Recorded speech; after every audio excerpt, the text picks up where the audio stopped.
अस्सलाम वालेकुम, मैं मलिक रियाज़ हूँ। आप यूट्यूब चैनल देख रहे हैं।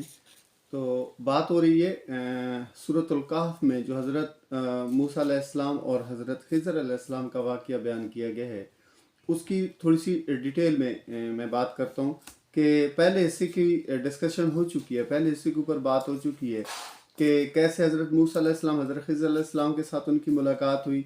फिर हज़रत खिज़र अलैहिस्सलाम ने उस कश्ती के फट्टे को तोड़ा।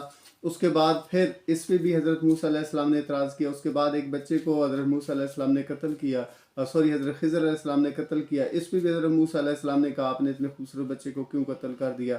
फिर वो दीवार वाली बात कि वो दीवार गिर रही थी तो हज़रत खिज़र अलैहिस्सलाम ने उस दीवार को सीधा कर दिया।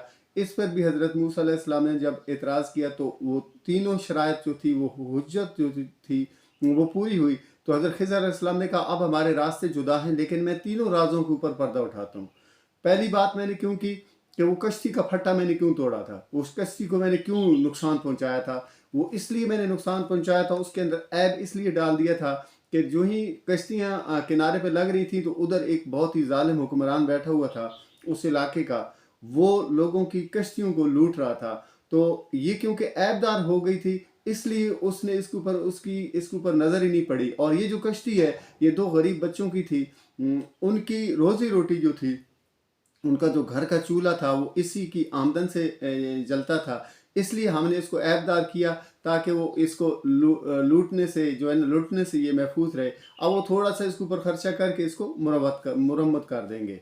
आगे चलकर बात हुई है उस बच्चे को कत्ल करने की। हज़रत खिज़र अलैहिस्सलाम ने बताया कि मैंने उस बच्चे को इसलिए कत्ल किया कि उसके जो वालिदैन थे वो बहुत ही नेकोकार थे, बहुत ही पारसा थे, बहुत ही अच्छी उनकी वैल्यू थी अपने मुआशरे के अंदर। और इस बच्चे ने बड़े होकर बहुत ही शातिर बनना था, बहुत ही मुआशरे के लिए नुकसानदेह बनना था, बहुत ही बदकार बनना था। इसलिए हमने इसको कत्ल कर दिया कि अल्लाह ताला इस बच्चे के बदले में, इसके बदले में अल्लाह ताला इनको बहुत ही बेहतर औलाद से नवाजेगा। तो फिर अल्लाह ताला ने उनको एक बेटी अता की और उस बेटी से फिर बाद में 70 अल्लाह के जो थे वो पैगम्बर और वली उसमें से आए, उसकी औलाद में से आए। मतलब ये पीछे हिकमत थी उस बच्चे को कत्ल कर देने में।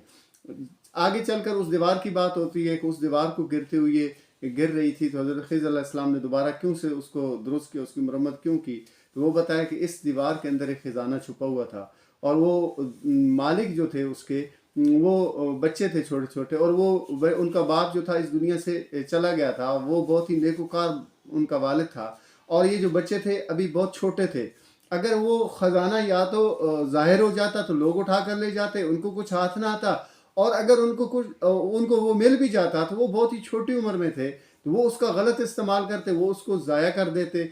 और जहाँ पर लगाना था, जिस ख़ास मसरफ़ में उसको लाना था उस पैसों को, वो ना ला सकते। इसलिए हमने उसको दोबारा से उस दीवार को मरम्मत कर दी ताकि वक्ती तौर पर वो ख़जाना जो है वो छुप जाए। जब उनको सही मौका मिले, जब उस मतलब ये कि उस एज तक वो पहुँचे, उस उम्र तक वो बच्चे पहुँचे को उसको सही तरीके से इस्तेमाल कर सकें, तो फिर ये दोबारा से दीवार जो थी ऑटोमेटिकली गिर जाएगी और उनको वो ख़जाना मिल जाएगा। इसके पीछे तीनों वजूहात थी और तीनों बहुत ही अहम वजूहात थी जिसकी वजह से हमने तीनों काम किए हैं। लेकिन हज़रत मूसा अलैहिस्सलाम उसको जान ना पाए।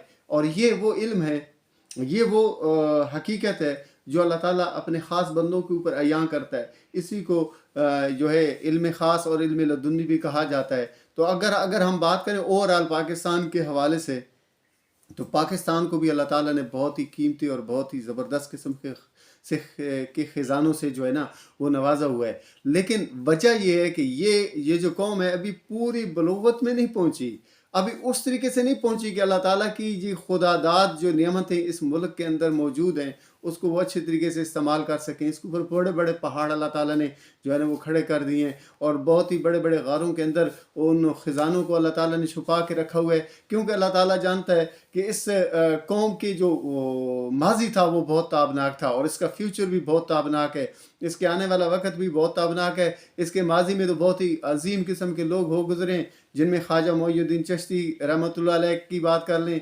जो है अली हजीवेरी की बात कर लें जो दाता साहब हैं, और इसके अलावा आप बात कर लें जनाब हक बहू सरकार की। आप एक एक हीरे को उठा कर देखें, एक से एक बढ़ के।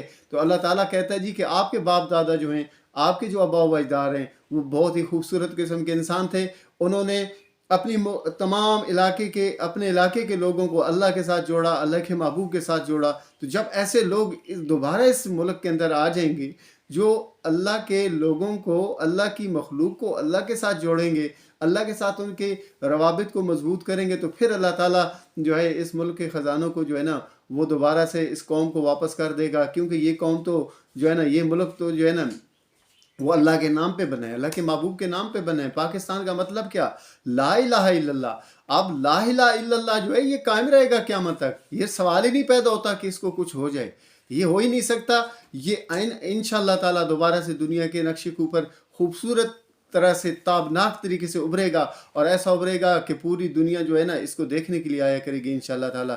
کیونکہ یہ اللہ کے نام پہ بنا ہوا ہے، اللہ کے محبوب کے نام پہ بنا ہوا ہے. اس کو اللہ کے محبوب لوگوں نے بنایا ہے، اس کو اللہ کے ولیوں نے بنایا ہے، اور اس کو آگے لے کر جانے والے بھی اللہ کے ولی ہی ہوں گے، عام لوگ نہیں ہوں گے. کیوں یہ جو عام لوگ آج کل اس کے اوپر جو ہے نا چیلوں کی طرح اس کے اوپر چھپٹ رہے ہیں، ان کا وقت بہت قریب ہے انشاءاللہ تعالیٰ.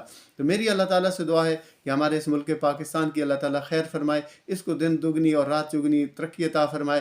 جیسے لوگوں نے اس کو بنایا تھا، اس کے فیوچر کو، اس کے مستقبل کو ویسے ہی لوگوں کے ہاتھوں میں اللہ تعالیٰ دے دے.